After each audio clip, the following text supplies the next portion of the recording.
চলে যাব পরবর্তী সংবাদে। বিশালগড় ব্লক ভিত্তিক কৌশল মেলার উদ্বোধন করলেন বিধায়ক সুশান্ত দেব।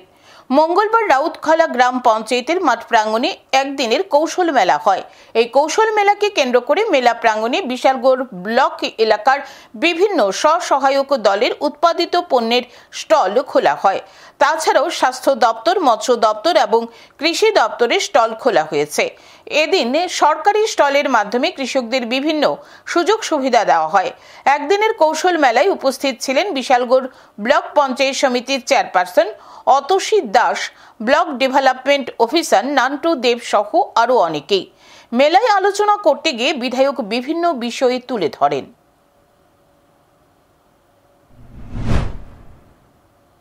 দেশের যশস্বী প্রধানমন্ত্রী নরেন্দ্র মোদীজি চাইছেন প্রত্যেকটা অংশের মানুষকে আত্মনির্ভর করার জন্য।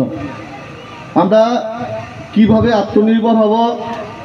আমরা যদি নিজেকে ডেভেলপমেন্ট করতে পারি, নিজের কৌশলকে বিকাশ করতে পারি, তাহলে আমরা আত্মনির্ভর হতে পারবো। তিনি আরো বলেন, দেশের প্রধানমন্ত্রী নরেন্দ্র মোদী চাইছেন প্রত্যেকটা মানুষকে আত্মনির্ভর করে গড়ে তুলতে, আর এই জন্যই নিজের কৌশলের বিকাশ ঘটাতে হবে। নিজের কৌশলের বিকাশ ঘটিয়ে আত্মনির্ভর ভারত তথা আত্মনির্ভর ত্রিপুরা গড়া সম্ভব, আর সেই লক্ষ্যমাত্রা নিয়েই বিজেপি সরকার কাজ করছে।